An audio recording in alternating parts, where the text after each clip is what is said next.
Have you ever felt like someone was standing right next to you, even when no one was there? Yeah.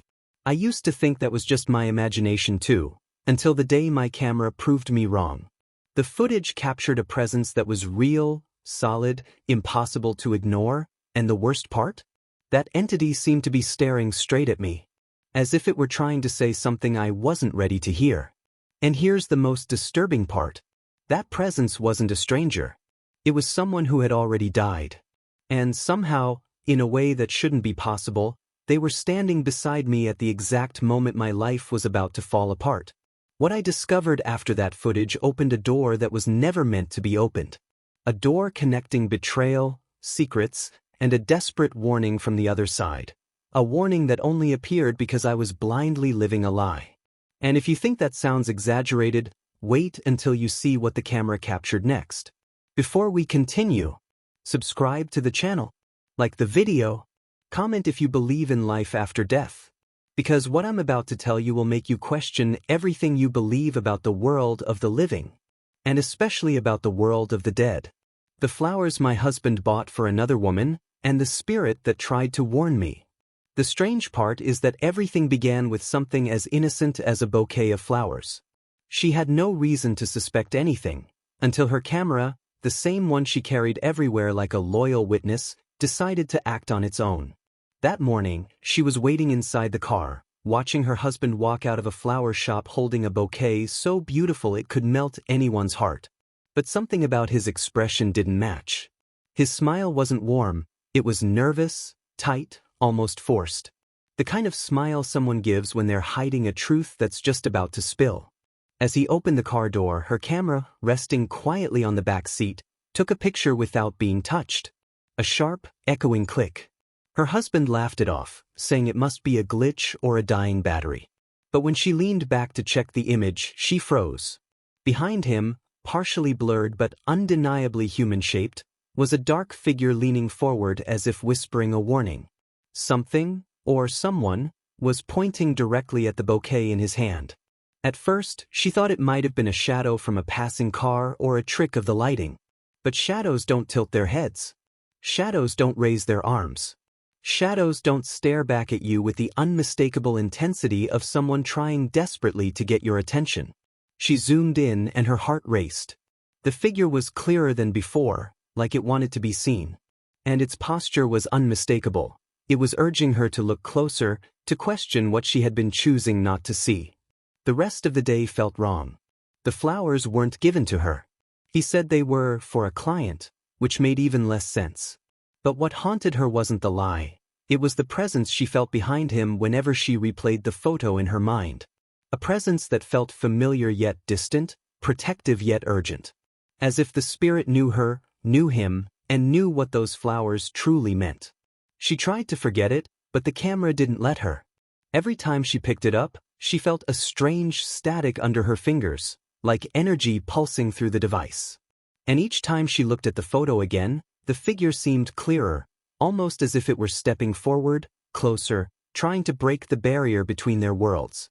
Someone from beyond was warning her. Someone who refused to let her keep living a lie. And deep down, she sensed that this was only the beginning of a truth she wasn't prepared to face. When the spirit of my dead ex-boyfriend appeared on the camera to save me from my husband. She had always believed that the dead rested quietly, far from the world of the living.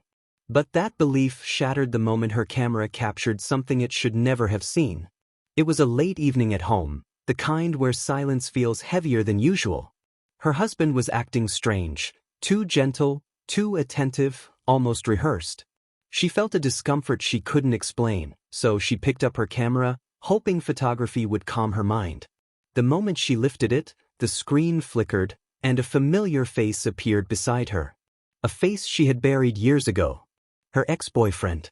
Dead, but unmistakably present in the reflection. Not as a memory, but as a warning. The image wasn't static. His expression wasn't peaceful like she remembered. His eyes were sharp, urgent, locked on her husband standing a few feet away. And then she saw it, the slightest shake of his head, a slow, deliberate gesture telling her no. A gesture telling her not to trust the man she was sharing a home with. Her chest tightened. Her hands trembled. But before she could react, her ex-boyfriend's spirit lifted a hand as if reaching for her, like he was trying to pull her out of danger she didn't yet understand. She lowered the camera, but the presence remained. Her husband walked toward her with a smile too controlled to be real. Every step he took felt wrong, like the room had shifted into another frequency. And even though she could no longer see the spirit, she felt him, standing between them, guarding her. The air grew cold. The lights flickered. Her husband's expression changed for just a second, revealing something darker beneath. A hidden intention. A plan. She lifted the camera again, hoping it would confirm what she feared. And there he was, her ex, standing directly behind her husband now, one hand on his shoulder as if restraining him. The picture captured something impossible, her ex-boyfriend's spirit glaring at her husband with a warning so fierce it felt like a scream trapped inside the photograph. It was clear. He wasn't there to haunt her. He was there to save her. That night became the dividing line between the life she thought she had and the truth she could no longer avoid. Her ex-boyfriend's spirit had crossed through the lens of a camera, not to reconnect, not to revisit old love, but to protect her from the one person she trusted most. And deep down, she sensed that whatever danger was coming, her husband was at the center of it. The flowers my husband bought for another woman, and the spirit that tried to warn me. The day had begun like any other, quiet and uneventful, until the moment the florist dropped the bouquet. She didn't just drop it, she flinched, as if something invisible had brushed past her. The petals scattered across the counter, and her eyes widened as she stared at her own hands, trembling as though electricity had passed through them. My husband laughed it off, blaming clumsiness, but I saw the look in the florist's eyes. It wasn't clumsiness. She looked startled, as if something had opened her fingers by force. When she handed him the bouquet again, the flowers seemed slightly different. A few petals were darker, almost bruised, like they had aged years in the span of seconds. My camera, hanging from my neck, buzzed softly, an energy I'd never felt before. As if reacting to something I couldn't see. I lifted it just to adjust the strap, and the moment the lens pointed toward my husband, it snapped a photo on its own. He jumped. The florist stepped back. And suddenly, the temperature inside the shop dropped as if someone had opened a door to winter. I checked the picture immediately. At first glance, it looked normal. But when I zoomed in, the truth revealed itself, delicate and terrifying. Standing behind my husband was a faint silhouette, translucent, blurred, but undeniably shaped like a person. But what shook me wasn't its presence. It was what it was doing. It was pointing at the flowers. Not gently. Desperately. As though trying to warn me that the bouquet carried a secret I wasn't ready to uncover. My husband noticed my expression and snatched the camera from my hands, insisting it was just a glitch, a trick of the shadows. But the florist, she didn't say a word. She simply stared at the bouquet with her lips pressed tight, as if she wanted to speak but feared something. It was as if she sensed the presence too. As if she felt that someone, not of this world, was trying to push a message through the veil. When we left the shop, the air felt heavy, charged, as if I had stepped out with more than flowers. The camera kept vibrating against my chest like a heartbeat not my own. And deep inside, I knew someone beyond the grave was trying to reach me. Someone who couldn't touch the world of the living, except through the lens of my camera. And whatever message they were pushing toward me, the flowers were only the first sign. The camera, turned off, captured a presence behind my husband. And it was someone who had already died. The strange part wasn't that the camera captured something. It was that the camera was off. Completely powered down, battery removed, lens cap on. She had placed it on the table while her husband cooked dinner, a rare moment of domestic peace that felt almost staged. They were laughing, or at least pretending to, when a soft click echoed through the room. A click that didn't belong. She turned slowly and there it was, her camera. The screen lit. A new photo saved. A photo it shouldn't have been able to take. Her pulse hammered as she grabbed it. The photo looked ordinary at first glance. Her husband standing at the stove, stirring something he didn't even like to cook. But then she noticed the shape behind him. Not a shadow, not a reflection. A distinct outline of a person standing impossibly close, leaning forward as though whispering into his ear. The figure was pale, blurred, but unmistakable. A presence. A presence that did not belong to their world anymore. She zoomed in. The figure grew clearer, its expression soft yet sorrowful, as if carrying a warning too heavy to speak. The shape of the face, the curve of the jaw, something about it felt familiar, like a memory she had buried deep to avoid reopening an old wound. Her breath caught when the recognition finally hit her. This wasn't a stranger. This was someone who had died years ago. Someone her husband had sworn never to speak of again. Her husband noticed her trembling and rushed over. But when she tried to show him the photo, it vanished. Right before her eyes. The screen flickered, glitched, and the image dissolved as if swallowed by the device itself. Her husband insisted she was imagining things. Stress, exhaustion, the usual excuses. But she felt the shift in the room, the cold draft, the oppressive silence, the way the shadows seemed to cling too tightly to the walls. She wasn't imagining anything. That night, as she lay in bed beside a man she no longer recognized, the camera turned on by itself again. A soft glow filled the room. She didn't dare pick it up, but she saw the silhouette on the wall, the same figure from the photo, standing near the foot of their bed. Watching. Waiting. And she knew, this spirit wasn't there by accident. It had returned with a purpose. A message. And whatever truth it carried, her husband was hiding it.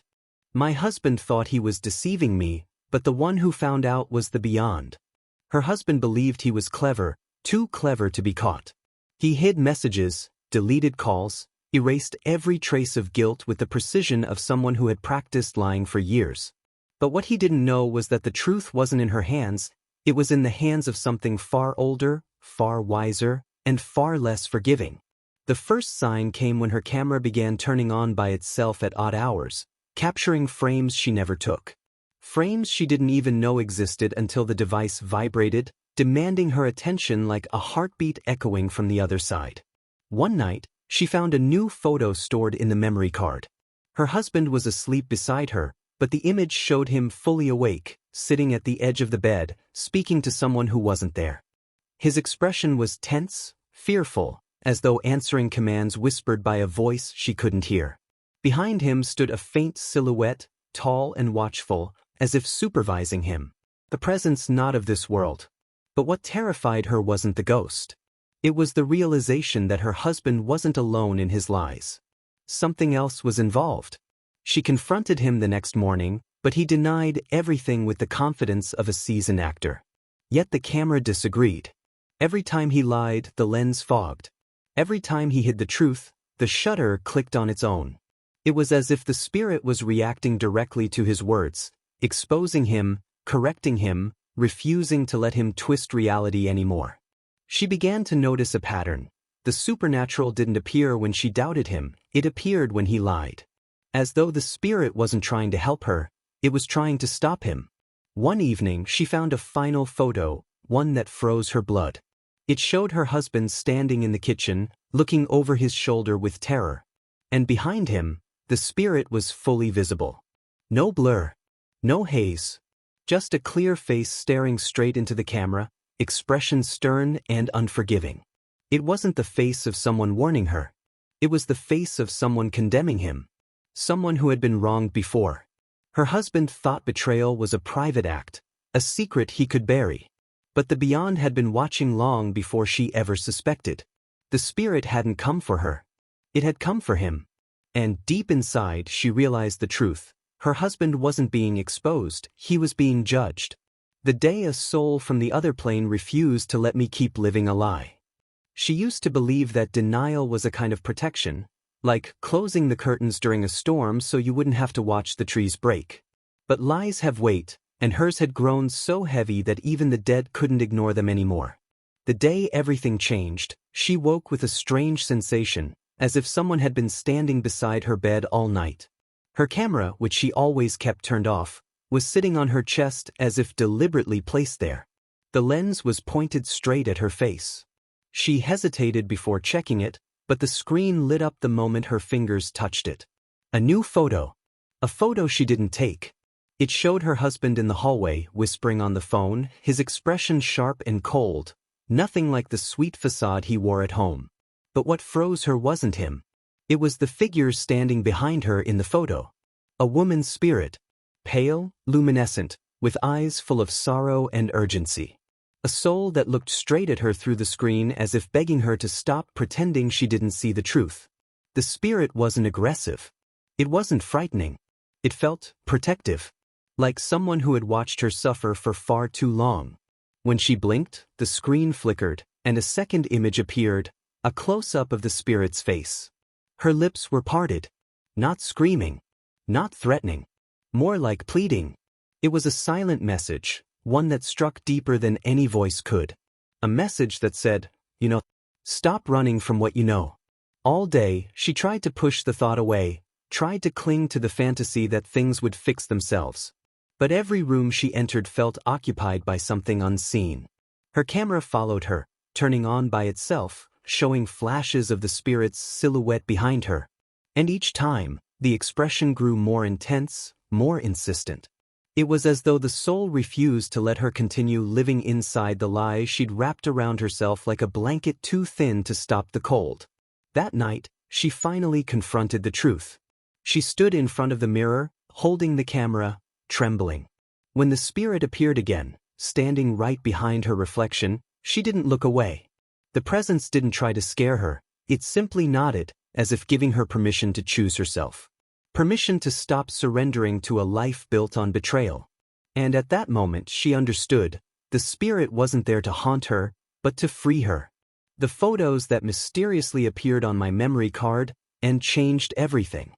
She had been avoiding her camera for days, afraid of what it might show her next. But on a quiet morning she found it lying on the table, turned on, as if someone had placed it there deliberately. The screen displayed a message she'd never seen before, new files detected. Her heart dropped. She hadn't touched the camera. She hadn't taken a single picture. Yet the memory card was suddenly full, overflowing with images she knew she never captured. It felt like someone or something had used her camera overnight. The first photo was of her bedroom door slightly open. The next was of the living room in complete darkness. Then the hallway. The kitchen. Every space in the house documented as if someone had been walking through the rooms while she slept. But the real shock came when she reached the 10th photo. It showed her husband standing in the kitchen at 3:14 a.m., staring at the front door with a terrified expression, as though waiting for someone to enter. Someone he expected. Someone not alive. With trembling hands, she continued scrolling. The 11th photo showed a faint shadow approaching him from behind. The 12th revealed its full form, a spirit, tall and blurred, its posture tense and commanding. The 13th showed her husband sinking to his knees as if begging. Begging the spirit? Or begging for mercy? The more she looked, the more she realized the haunting truth. These photos were not warnings for her. They were evidence of something her husband had been hiding for years. When she reached the final image, her blood ran cold. It wasn't a picture of her husband. It wasn't a picture of the house. It was a close-up of her own sleeping face. Next to her, barely visible, was the spirit's face, watching her, protecting her. The message was clear as daylight: I am here. I see everything. And you must see it too. She dropped the camera, breathless, unable to decide whether she felt fear or relief. The mystery had deepened, but so had the truth. The spirit wasn't haunting her. It was guiding her. And whoever had taken those photos wasn't from this world. My husband was cheating, but that wasn't the worst shock. The worst was who tried to warn me. She had always feared betrayal, but never imagined it would come wrapped in something far darker than infidelity. The truth began to unravel on a night when her camera turned on by itself again, the lens shifting slowly as if searching for something. She picked it up, expecting another image of shadows or hallways.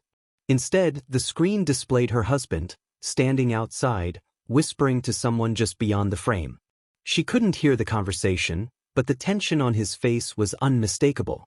He wasn't talking to a lover. He was talking to someone he feared. The next photo made her knees tremble. A woman, long hair, faint glow, translucent. A spirit. But not just any spirit. She recognized the face instantly. It was her sister. The sister who had died 4 years before. The sister her husband insisted never to mention again because it hurt too much. The spirit wasn't frightening. She looked heartbreakingly calm, almost mournful as she faced him. As if asking him why. As if reminding him that some truths can't stay buried. As she scrolled through the new images, the story unfolded like a nightmare being developed frame by frame. Her husband didn't just cheat. He cheated with someone her sister had warned her about long before she died. A woman who had once been a threat to her emotionally, spiritually, and now physically. In the photos, her sister's spirit stood between them, blocking the woman's silhouette, as if trying to protect her even from beyond the grave. The betrayal hurt, but the presence of her sister in the photos twisted the pain into something deeper, a realization that her family had known long before she did. One image captured her sister's spirit reaching toward the camera, hand extended, expression urgent, almost desperate. It was as if she was trying to speak through the image, forcing her to confront the truth she had refused to see. The room grew heavy. The light dimmed. And then the final photo appeared, one that nearly made her drop the camera, her sister standing behind her, close enough that their faces overlapped, as if merging. As if whispering, "I tried to warn you. I still am." She sank to the floor, overwhelmed not by the infidelity, but by the love that had followed her even into the afterlife. Her husband's betrayal was one thing, but realizing her dead sister had been trying to protect her all along shattered her completely. And deep inside, she knew this wasn't the end. Spirits don't appear for something small. They appear when a truth demands to be seen. The spirit that appeared in my photos saying, "See before it's too late." The warning began subtly, like a whisper hidden between pixels. She was reviewing old pictures on her camera, trying to distract herself from the chaos her life had become, when she noticed a faint text in the corner of one image. At first, she thought it was a glitch, some digital artifact from a corrupted file. But when she zoomed in, the letters sharpened. A message. A message that hadn't been there the day she took the photo. It read, "See before it's too late." The air in the room shifted, growing colder, heavier, as if something unseen stood behind her. She flipped to the next image. The same message appeared again, this time clearer, glowing faintly like it had been carved by light itself. Her hands trembled. Someone, or something, was speaking through the photos. And the strangest part? Each message appeared over the silhouette of a figure she didn't remember being in the frame. A presence she had ignored until now. She scrolled through the photos faster, panic rising. In every single one, the spirit became more visible. At first just a blur. Then a shadow. Then a human shape. And finally, a face. Pale, gaunt, pleading. The eyes were the most haunting part, filled with urgency, almost shaking with the weight of the warning they carried. The final photo showed the spirit reaching toward the lens, hand outstretched, as if trying to physically break through the barrier between worlds. Her husband burst into the room, asking what was wrong. She tried to show him, but the screen flickered, and the message vanished each time he looked at it. Only she could see the warnings. Only she could hear the plea written in light. His face twisted with irritation, not concern. And in that moment, she realized the spirit wasn't warning her about danger approaching, it was warning her about danger already inside her home. When she returned to the first photo, the message had changed. It no longer said "see before it's too late." Now it said, "Look at him." Her blood froze. The spirit didn't want her to fear the supernatural. It wanted her to fear the truth. When physical betrayal mixes with a spiritual warning from beyond. She once believed that betrayal was a purely human wound, a cut made by hands, lies, and broken promises. But she was wrong. Betrayal could stretch beyond the limits of the living, weaving itself into something much darker, deeper, and ancient. The night it all merged, flesh and spirit, lie and warning, she felt the shift in the air long before she understood what it meant. Her husband had just returned home, smelling of a perfume she didn't own and carrying the kind of nervous smile that always hides a sin. She confronted him gently at first, asking where he had been. He stuttered, looked away, and repeated the same excuse he always did. But this time, something else happened. As he lied, the lights flickered. The window rattled. The room seemed to inhale sharply, like an unseen presence reacting to his words. She felt cold fingers brush her arm, gentle but urgent. When she looked behind her, no one was there. But the warning was unmistakable. He's lying again, and someone from the other side refused to let it go unnoticed. Her camera, resting on the shelf, snapped multiple photos on its own. The shutter clicked violently, rhythmically, as if syncing with the spirit's anger. When she checked the screen, her breath caught. The photos showed her husband in real time, but they also showed something he couldn't see. A dark figure hovering above him, leaning toward his chest as if feeding on the lie he had just told. The more he spoke, the darker the figure became, until its shape was almost solid.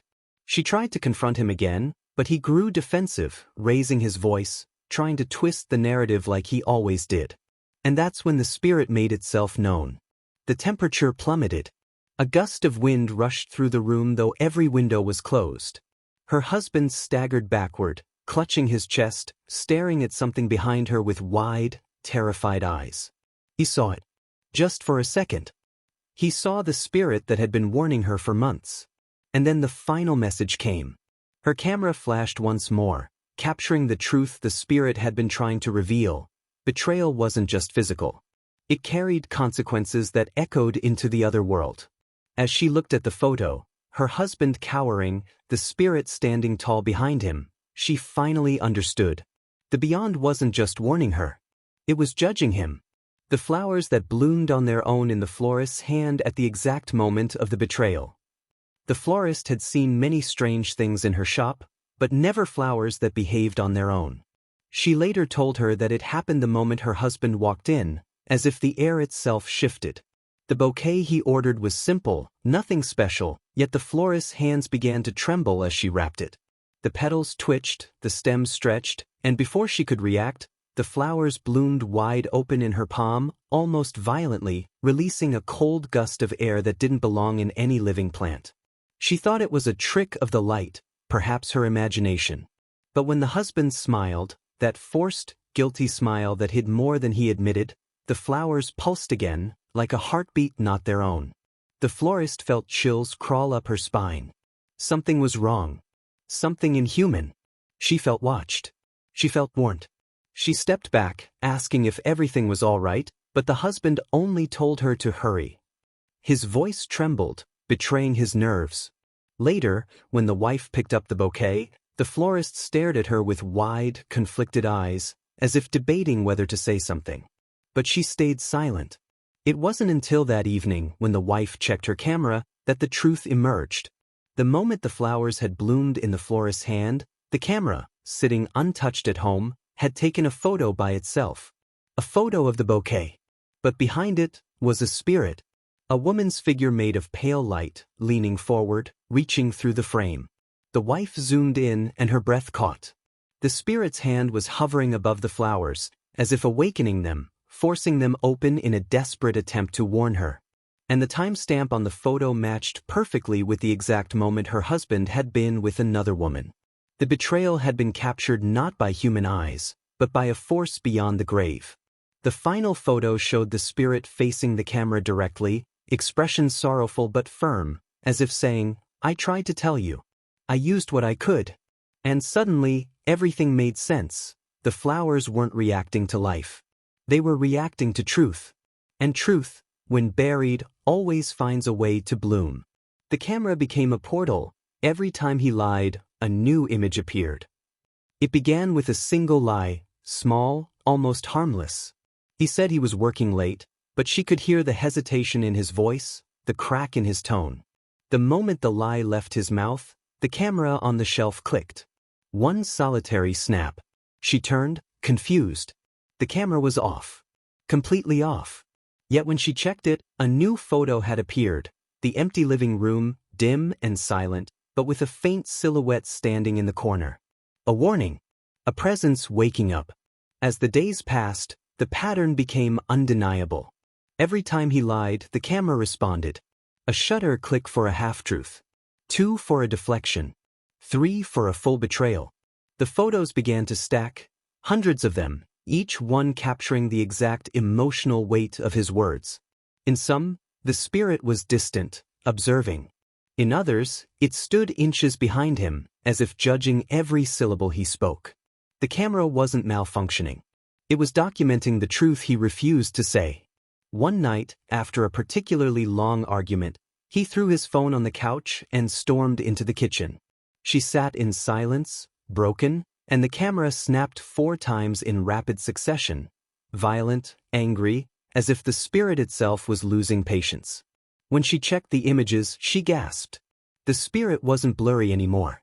It was fully visible, leaning forward, glaring directly at her husband with eyes full of accusation. The message was unmistakable. He is lying. But the most terrifying photo came last. It showed something she hadn't seen before, not just the spirit, but a rift behind it. A tear in the darkness, like a doorway made of shadow and light. As though her camera wasn't just capturing the presence, it was connecting to wherever that presence came from. The spirit stood half inside this portal, half in her living room, as if pushing through each time a lie was spoken. Her husband insisted she was imagining everything, calling her paranoid. But when he spoke those words, the camera's flash exploded with blinding intensity, illuminating the entire house with a cold, otherworldly glow. And in that frozen moment, she understood the truth. Her camera was no longer a device. It had become a bridge. And every lie he told pulled the spirit closer. Closer to her, closer to him, closer to whatever consequence awaited. The mistress had a breakdown at the clinic, but no one knew it all began with a supernatural photo. The story everyone knew was simple. The mistress had collapsed at the clinic screaming about something no one else could see. But the story no one knew, the real story, began days earlier, with a single photo that should never have existed. The wife had taken it accidentally while cleaning her camera. A blurry image, nothing remarkable. But when she enhanced the contrast, a face emerged behind her husband. A woman's face. Not the mistress, but someone dead. Someone furious. She didn't send the photo to anyone. She didn't confront anyone. She simply saved it, unsure what to do. But the spirit in the image had already chosen a target. And that target wasn't the wife, it was the mistress. The next morning at her workplace, the mistress began hearing whispers, soft and icy, echoing from empty rooms. She locked herself in the bathroom, trembling, claiming she saw someone standing behind her in the mirror. Someone with hollow eyes and a distorted smile. By the 3rd day, she couldn't sleep. She claimed the lights flickered every time she lied to the husband, that shadows followed her even under the sun. She begged to end the affair, but he refused, telling her she was overreacting. That very night, the spirit appeared again, this time in a photo on the wife's camera, showing the mistress curled in a fetal position on the clinic floor, hours before it happened in reality. The spirit wasn't predicting the future. It was causing it. When the breakdown finally happened, the mistress screamed that the dead woman was touching her neck, telling her to stop destroying lives. Nurses held her down as she clawed at the air, begging for forgiveness from someone they couldn't see. The clinic wrote it off as a psychological collapse. But the wife knew better. She had seen the spirit's face in every photo. She had felt the warnings building like storms behind glass. The final photo appeared that same night, the spirit standing over the mistress's hospital bed, eyes calm, hands resting gently on her shoulders, as if saying enough. The wife understood then. The spirit wasn't seeking revenge. She was restoring balance. And every photo was her way of delivering justice no living witness could deny. The last photo, the spirit smiled, and the message vanished as if its mission was complete. She didn't know it would be the last photo. That morning felt like all the others, heavy, silent, filled with a tension she could no longer ignore. Her camera had stopped acting on its own for 2 days, which somehow worried her more than the activity itself. Spirits don't disappear without a reason. They withdraw when the truth is close. When consequences are near. When the living finally stop pretending. So when the camera buzzed softly on the table, she froze. A new photo had appeared. Just one. Her hands shook as she opened it. The image was simple, her standing in the living room, unaware the photo had been taken. Behind her was the spirit, clearer than ever, no longer blurred or distant. The figure stood tall, radiant, almost peaceful. But what struck her wasn't the appearance. It was the expression. For the first time, the spirit was smiling. A soft, gentle, relieved smile, the kind someone gives when a burden is finally lifted, when justice has been delivered, when the truth has finally been seen. She zoomed in, expecting another warning, another hidden message in the corners of the image. But something was different. The edges of the photo flickered, like something was fading. A soft glow pulsed through the pixels, erasing the text that had appeared in so many previous images. The warnings were gone. The urgency was gone. Even the tension she always felt while looking at the spirit was gone. It felt like closure, like farewell. Then she noticed something else. She wasn't alone in the frame. Another figure stood behind the spirit, someone familiar. Someone she hadn't dared think about in months. Her sister. The same sister whose spirit had protected her throughout the unraveling of the betrayal. Her sister's face was calm, eyes shining with pride and softness. They weren't warning her anymore. They were watching over her. Together. As she lowered the camera, the photo disappeared right before her eyes. Deleted, erased, gone. Not by glitch. Not by accident. But because the message had been delivered. The mission was complete. And as the air warmed around her, she whispered a quiet thank you, knowing the spirits had finally found peace, because she had found the truth. The day I realized that not always the worst villain is the traitor, sometimes it is the silence you allow. She had spent months searching for the villain of her story, convinced it was her husband, his mistress, or the lies that clung to the walls of their home. But the truth revealed itself slowly, like a photograph developing in a dark room. It happened on a quiet afternoon, when she sat alone with her camera on her lap, the house painfully silent. She scrolled through the supernatural photos again. The warnings, the spirits, the messages. And then, something shifted inside her. A realization she had been avoiding. The betrayal had been terrible, the lies had wounded her deeply. But what had left the deepest scar wasn't what her husband did. It was what she allowed. The silences she swallowed. The doubts she ignored. The red flags she folded neatly and placed in drawers she never opened. Each ghostly warning seemed to point not to the betrayal itself, but to her refusal to confront it. The spirit hadn't come only because her husband lied. The spirit came because she stayed silent. As she held the camera, the screen flickered and displayed a new image, a picture she didn't remember taking. It showed her sitting in the dark living room, staring at the floor, with the spirit standing beside her, not behind her. Not warning her. Just witnessing her pain. The spirit's face wasn't angry. It was compassionate, understanding, as if showing her, you allowed yourself to remain where you were breaking. A tear rolled down her cheek. She realized she had spent years in a prison she helped build, one made not of betrayal, but of fear. Fear of being alone. Fear of confronting the truth. Fear of choosing herself. And the silence she kept had grown so loud that the dead had to intervene to break it. The spirits hadn't come to save her from her husband. They came to save her from the version of herself that refused to listen. When she stood up, the camera took one final picture, a bright flash that filled the room with warmth instead of cold. The image showed her silhouette walking away from the past, the spirits behind her like guardians watching her leave. She finally understood. The worst villain was never the traitor. It was the silence she chose. And she was done choosing silence. In the end, when the final spiritual warning faded and the camera finally fell silent, I realized something that no lens, no spirit, and no photograph could hide. The truth always finds a way to surface. Sometimes through human betrayal. Sometimes through a presence that crosses the boundary between worlds. And sometimes through the silence we choose to accept. The presence beside me, the figure that appeared in the footage, didn't come to terrify me. It came to free me, to pull my eyes away from a comfortable lie and push me toward a painful but necessary truth. And today, looking back at everything I lived through, I understand. Some people break us, but some souls put us back together. And now I want to know from you. Have you ever felt like someone, alive or not, try to warn you about something? Do you believe spirits can intervene when the truth needs to be revealed? Which part of this story affected you the most? Comment down below. I really want to know your thoughts.